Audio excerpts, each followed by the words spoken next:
Hello साथियों, good evening, नमस्कार। मैं सुशील सर और आप सभी लोगों का हमारे official YouTube channel Nishant GS research centre में स्वागत है। आज हम लोग जो है क्लास 12th और इसमें हम लोग फिजिक्स पढ़ेंगे और वो हमारा फिजिक्स होगा भाग 1। और इसमें हम जो है आज लेक्चर 1 के बारे में डिस्कशन करेंगे और इसमें हम लोग जो है कूलाम का नियम और भी बहुत सारी चीज़ें पढ़ने वाले हैं। तो आप लोग बने रहिए और आप लोगों का प्यार और आप लोगों का सपोर्ट ऐसे ही बना रहना चाहिए। तो आइए शुरू करते हैं। सबसे पहले हम लोग कूलाम के नियम को, कूलाम का नियम क्या है इसे हम लोग पढ़ते हैं। तो इसे जो कूलाम का नियम है इसे समझने के लिए, बहुत अच्छे से समझने के लिए आपको थोड़ा सा पीछे चलना होगा। जैसे आप लोगों ने पढ़ा है गुरुत्वाकर्षण बल का नियम। ये क्या होता है गुरुत्वाकर्षण बल का नियम? पहले मैं इसे समझा देता हूँ। तो आप यहाँ पे देख सकते हैं कि मैंने मान लिया एक पिंड यहाँ पे है m1 जिसका द्रव्यमान, एक पिंड है जिसका द्रव्यमान m1 है और एक दूसरा पिंड है जिसका द्रव्यमान क्या है, m2 है। दोनों के बीच की जो दूरी है उसे मैंने क्या मान लिया, r मान लिया। तो न्यूटन के नियम के अनुसार इस ब्रह्मांड में जितने भी पिंड हैं उन दोनों पिंडों के मध्य लगने वाला आकर्षण बल या प्रतिकर्षण बल दोनों पिंडों के द्रव्यमान के गुणनफल के अनुक्रमानुपाती होता है, अर्थात F directly proportional to m1 m2। पहला तो ये होता है और दूसरा जो होता है F directly proportional to 1/r²। इसका मतलब ये होता है कि अगर कोई दो पिंड हैं तो दोनों के गुणनफल के समानुपाती होता है इनके मध्य जो लगने वाला बल होता है, अकॉर्डिंग टू न्यूटन। क्लियर है? दूसरा नियम न्यूटन ने ये बताया था, सबसे इम्पोर्टेंट, कि दोनों के बीच की जो दूरी है उसके वर्ग का क्या होता है, ये बल व्युत्क्रमानुपाती होता है। तो हम लोग इस पहले और दूसरे रिलेशन को मिला करके लिख सकते हैं F directly proportional m1 m2 अपान में क्या, r²। अब इसे और आगे आप बढ़ाएंगे तो F बराबर आपका आ जाएगा g, एक कांस्टेंट आ जाएगा जिसे हम लोग स्थिरांक कहते हैं या नियतांक कहते हैं। F बराबर g m1 m2 अपान में क्या आ जाएगा, r² आ जाएगा। यही जो बल होता है यही न्यूटन का गुरुत्वाकर्षण बल होता है, दो पिंडों के मध्य लगने वाला। और ये जो g होता है, ये g क्या होता है, ये नियतांक होता है, नियतांक। और इसका मान कितना होता है, 6.67 गुणे 10⁻⁻11 न्यूटन मीटर स्क्वायर पर किलोग्राम स्क्वायर। ये इसका g का मान होता है। तो ठीक इसी प्रकार से जो कूलाम का नियम होता है, दो बिंदु आवेश मैंने मान लिया, एक को मैंने नाम दे दिया Q1 और एक दूसरे आवेश को मैंने नाम दे दिया Q1 Q2, ठीक है। और दोनों के मध्य की जो दूरी है वो मैंने क्या मान लिया, r मान लिया। तो कूलाम के नियमानुसार दो स्थिर आवेशों के मध्य लगने वाला आकर्षण या प्रतिकर्षण बल, अगर कोई साइन नहीं है तो ये प्लस है, ये साइन नहीं है तो प्लस है, आपको क्लियर पता है। और जो दो प्लस प्लस आवेश होते हैं उन दोनों के मध्य जो है प्रतिकर्षण बल लगता है। प्लस प्लस रहेंगे या माइनस माइनस रहेंगे, हमेशा प्रतिकर्षण बल लगेगा। प्लस माइनस रहेगा तो वहाँ पे आकर्षण बल लगता है। तो बेसिकली ये जो मैंने जो दोनों आवेश माना है, यहाँ पे मैंने कोई साइन नहीं दिया है। इसका मतलब ये हो गया कि ये दोनों जो आवेश हैं ये किस में है, प्लस में है। तो प्लस में होने के नाते इन दोनों के मध्य प्रतिकर्षण बल लगेगा और ये जो बल होगा उसी के नियम के अनुसार ये भी फॉलो हो जाएगा। ये हो जाएगा Q1 और Q2 और दूसरा जो बल होगा वह 1 क्या हो जाएगा, r² हो जाएगा। दोनों को जब आप मिलाएंगे तो F डायरेक्टली प्रोपोर्शनल टू आपका हो जाएगा Q1 Q2 अपान में क्या, r²। और एक स्टेप बढ़ाएंगे तो F बराबर K और Q1 Q2 अपान में क्या बनेगा, r² बनेगा। यहाँ पर ये जो K है आपका, ये के एक क्या है, नियतांक है। मैं के के बारे में बता रहा हूँ। यहाँ पर जो आप के देख रहे हैं, के एक क्या है, नियतांक है। ये सबसे बड़ी बात के बारे में। दूसरी सबसे बड़ी बात, के का जो मान होगा वह मात्रक पर निर्भर करता है, अर्थात के की निर्भरता इकाई पर होती है। के की निर्भरता इकाई पर होती है।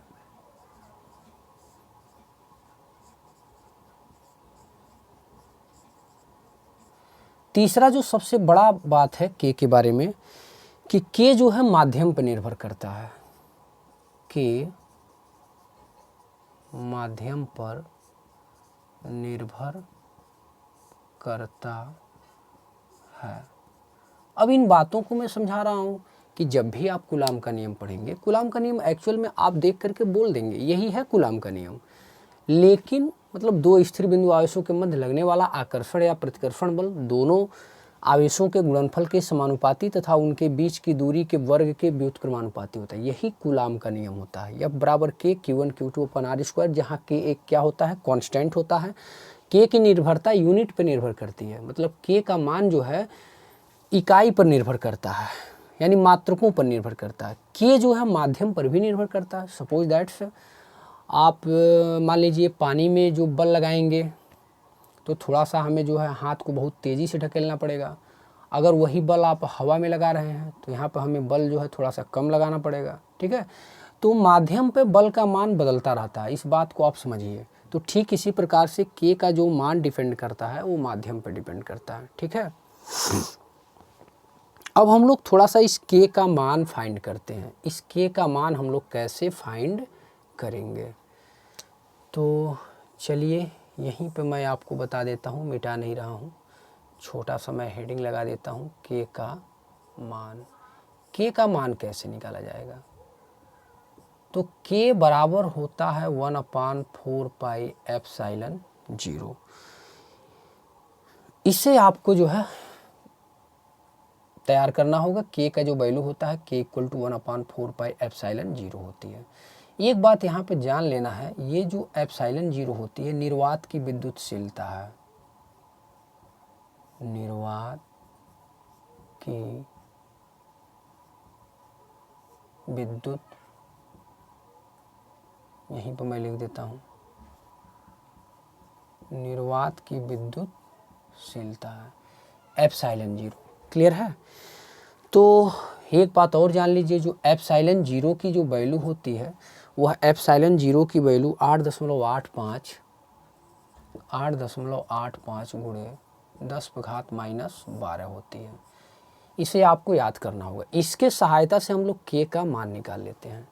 तो आइए के का मान हम लोग निकालते हैं। 1/4 पाई, पाई का मान आपको पता है 22/7 या 3.14 गुणे एप्सिलॉन 0 का मान 8.85 गुणे 10⁻⁻12। इस पूरे वैल्यू को आप सॉल्व करेंगे तो 9 गुणे 10⁻9 के बराबर मिलेगा। अर्थात जो के का मान मिला आपको 9 गुणे 10⁻9 के बराबर मिल गया। इसे आप सॉल्व करेंगे तो यही वैल्यू आपको मिलने वाली है। क्लियर है। ये किस में होता है, ये न्यूटन मीटर स्क्वायर पर कूलाम स्क्वायर में होता है। इस बात को आप याद रखिएगा। दूसरा सबसे बड़ा बात जो है, के का हम लोग एसआई में मात्रक देखते हैं। के का मात्रक, के का मात्रक किस में, एसआई में। ये जो के होता है, नियतांक जो के होता है, इसका मात्रक एसआई में कितना होता है। तो इसको निकालने के लिए हम लोग क्या करेंगे, हम लोग यहाँ से फार्मूले को बना लेंगे। जैसे एफ में आर का गुणा कर लेंगे तो के बराबर हो जाएगा एफ गुणे आर स्क्वायर और नीचे आपका क्या है Q1 गुणे Q2। देखिए हम लोग जानते हैं जो बल का मात्रक होता है न्यूटन होता है, और ये दूरी है, दूरी का स्क्वायर यानी मीटर का स्क्वायर, और नीचे कूलाम का स्क्वायर, न्यूटन मीटर स्क्वायर पर कूलाम स्क्वायर। तो के का जो मान निकल के आ गया वो न्यूटन मीटर स्क्वायर और कूलाम पे -2 भी आप इसे लिख सकते हैं। या आप ऐसे लिख दीजिए न्यूटन मीटर स्क्वायर पर कूलाम स्क्वायर। ये भी के का क्या है, मात्रक ही है। अब जो है एप्सिलॉन जीरो का हम लोग मात्रक देखते हैं एसआई में। एप्सिलॉन जीरो का मात्रक किस में, एसआई में।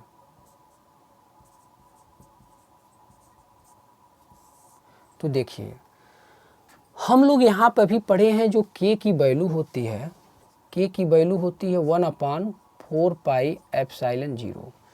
तो मात्रक निकालने के लिए तो 4 पाई से कोई रिलेशन तो है नहीं यहाँ पे, तो एप्सिलॉन जीरो को ऊपर कर देंगे, इम्प्लाई दैट्स एप्सिलॉन जीरो, तो यह हो जाएगा 1/k।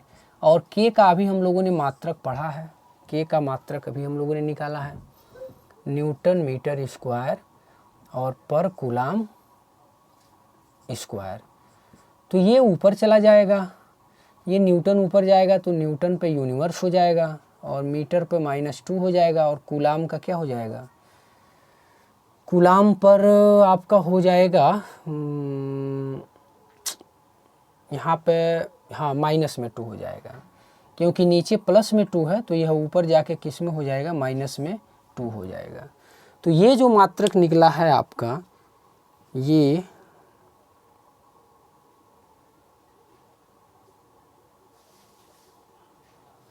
सॉरी यहाँ पे आप थोड़ा सा मिस्टेक है, जैसे आप देख लीजिए मिस्टेक ये है यहाँ पे, यहाँ से आप देखिए न्यूटन का प्लस है ना, तो न्यूटन पे माइनस आप कर लीजिए। यहाँ मीटर पे 2 है तो मीटर पे -2, और यहाँ कूलाम पे क्या है, -2 है, तो आप इसे किस में बना लीजिए, प्लस में। कहने का मतलब ये है जो के का है वही एप्सिलॉन जीरो का होगा, लेकिन उसका यूनिवर्स करके, अर्थात उसका उल्टा करके होगा, क्योंकि के का एक मतलब एप्सिलॉन जीरो का हम लोगों ने यहाँ क्या लिखा है, 1/k।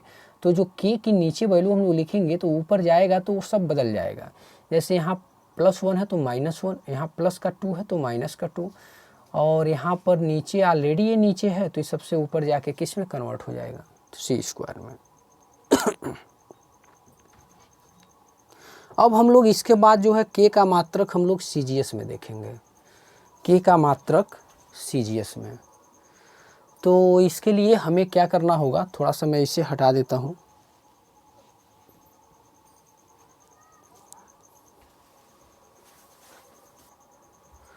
तो आइए हम लोग यहाँ पे अब देखते हैं जो के का मात्रक है वो CGS में कितना होगा।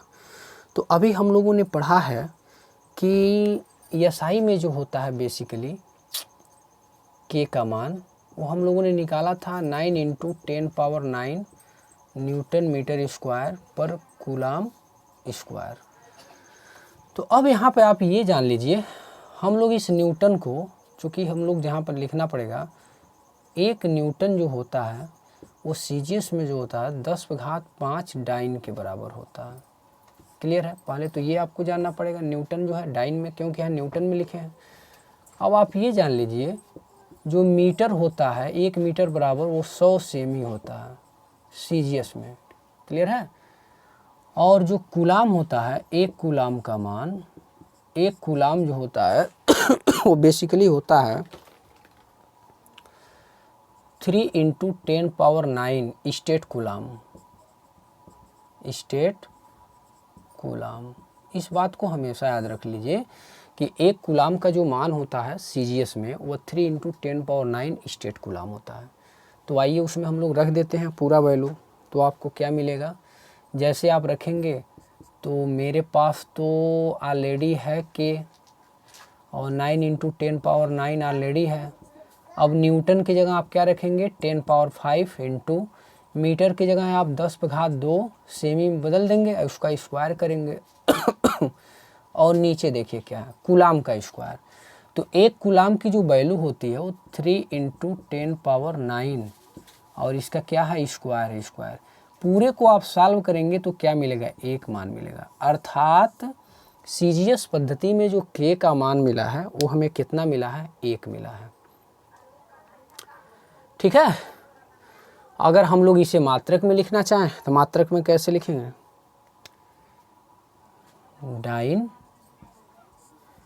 सेमी स्क्वायर पर स्टेट कूलाम स्क्वायर, ये होता है के का मान। तो आप देख सकते हैं के की कितनी बड़ी भूमिका है।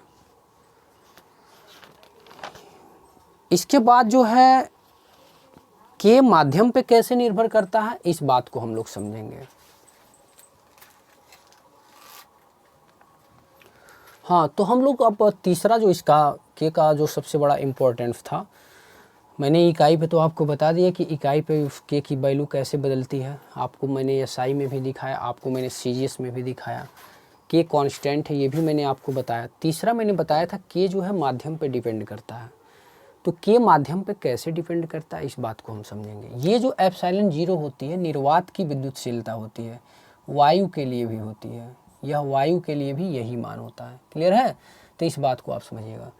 तो अगर मैं एफ एयर लिखूं, एफ एयर का मतलब समझ रहे हैं, वायु के लिए, वायु के लिए तो 1/4 पाई एप्सिलॉन Q1 Q2 अपान क्या हो जाएगा, आर स्क्वायर हो जाएगा। इसे मैं क्या नाम दे देता हूँ, समीकरण नंबर 1। ये तो हमारा निर्वात के लिए हो गया। अब किसी माध्यम के लिए, माध्यम के लिए, तो माध्यम के लिए मैं सिंबलाइज करूँगा यम से, आप समझ जाइएगा। तो एफ यम बराबर 1/4 पाई एप्सिलॉन 0 की जगह यहाँ क्या हो जाएगा, यम, और बाकी चीज़ें ऐसे ही Q1 Q2 अपान क्या, आर स्क्वायर। समीकरण नंबर 2 यहाँ पर मैं लिख दे रहा हूँ, चूँकि जो ई एम है ये माध्यम की विद्युतशीलता है, माध्यम की विद्युतशीलता है। तो अगर हम लोग इसमें 1 में 2 से डिवाइड कर दें, समीकरण 1 को 2 से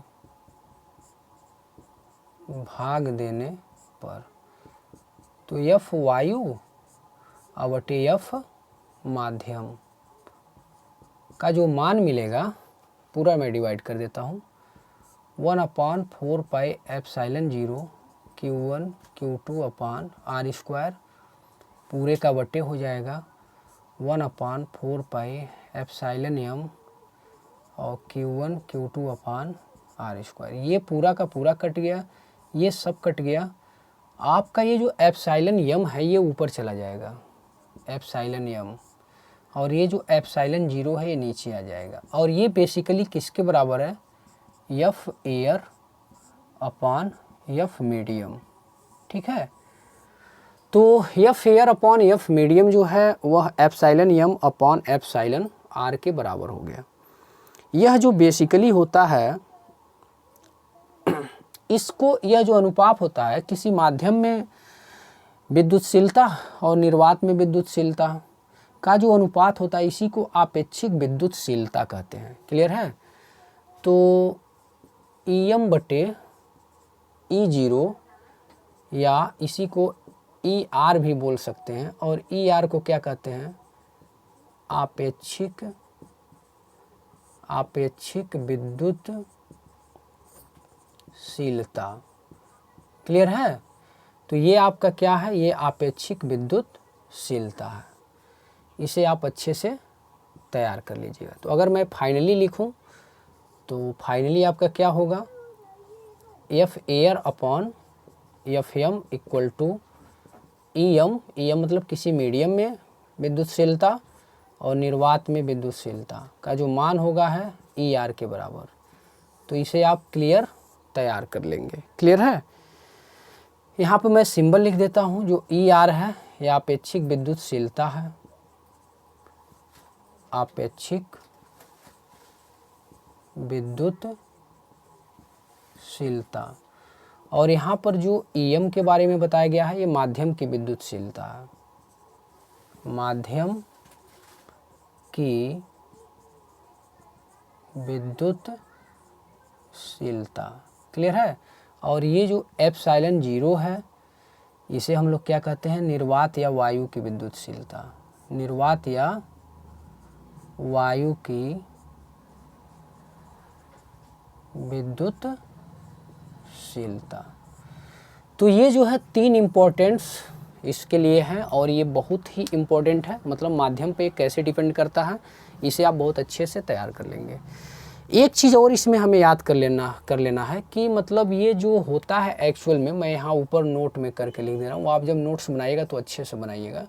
नोट में आपको हमेशा इस बात को जान लेना है कि जो ई आर की वैल्यू है ग्रेटर देन आर इक्वल हमेशा ऑलवेज 1 होती है, सदैव 1 के बराबर या उससे बड़ी होती है। ठीक है। दूसरा सबसे इम्पोर्टेंस होता है कि जो एप्सिलॉन आर की जो वैल्यू होती है वह वायु के लिए 1 होती है। ये किसके लिए होती है, वायु के लिए। ये बहुत ही इम्पोर्टेंट बात है। और एप्सिलॉन 0 की जो वैल्यू होती है, सॉरी एप्सिलॉन 0 की, एप्सिलॉन आर की, ये होती है अनंत। ये अनंत किसके लिए होती है ये जान लीजिए, धातुओं के लिए अनंत होती है। धातु के लिए क्या होती है, अनंत होती है। और जो आपेक्षिक विद्युतशीलता होती है, रिलेटिव परमिटिविटी, ये ई आर, ये जो होता है जल के लिए 81 होता है। जल के लिए कितना होता है, 81 होता है। तो आई होप आपको ये लेक्चर कैसा लगा। मैंने आपको कूलाम का नियम बहुत अच्छे से पढ़ा दिया। इस कूलाम को नियम को समझाने के लिए मैंने न्यूटन के नियम का हेल्प लिया। न्यूटन का जो यूनिवर्सल ग्रेविटेशनल कांस्टेंट रूल है उसको मैंने आपको पहले बताया। 2 पिंड लिया, कैसे उन दोनों पिंडों के मध्य किस प्रकार से जो है बल काम कर रहा है उसको मैंने समझाया। फिर उसको समझाने के बाद मैंने आपको कूलाम का नियम समझाया 2 आवेश लेकर के। फिर जो है कूलाम के नियम में हम लोगों ने बहुत डिटेल में के पर बात किया, के फॉर कांस्टेंट। उसका हम लोग इकाई पर क्या मान होता है उसको हम लोगों ने देखा, एसआई में, सीजीएस में। फिर हम लोगों ने उसका जो है माध्यम पर डिपेंड कैसे करता है कि हम लोगों ने इसको भी देखा कि जो है निर्वात में उसकी क्या है वैल्यू और किसी माध्यम में क्या है, और दोनों के अनुपात को फिर हम लोगों ने देखा। फिर हम लोगों ने आपेक्षिक विद्युतशीलता का मान निकाला। और फिर सबसे इम्पोर्टेंट मैंने आपको आपेक्षिक विद्युतशीलता का मान मैंने बताया कि वायु के लिए इसकी वैल्यू कितनी होती है और धातु के लिए क्या होता है और जल के लिए क्या होता है। तो आई होप आपको वीडियो कैसा लगा कमेंट बॉक्स में ज़रूर लिखें। अगला वीडियो जल्दी ही मैं लेके आने वाला हूँ। तो आज के लिए इतना ही।